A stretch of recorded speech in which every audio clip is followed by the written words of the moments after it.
Hey, what's up guys? So in this video, we will see how to download the Classroom app on any laptop. Now to do that, just open Google Chrome and in the search bar, just search classroom.google.com. Now to download the Classroom app, first of all, you have to log into your Google account. Just select your Google account.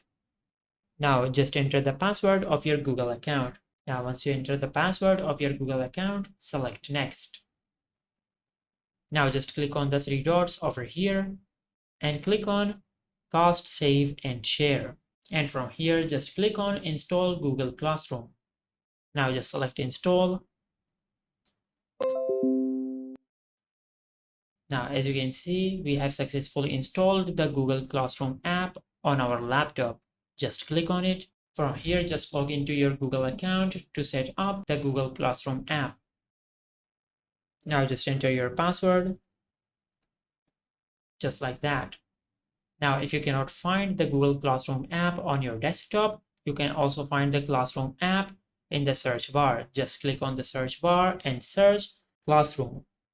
And from here, you can also pin the Classroom app to start, and also you can pin it to taskbar.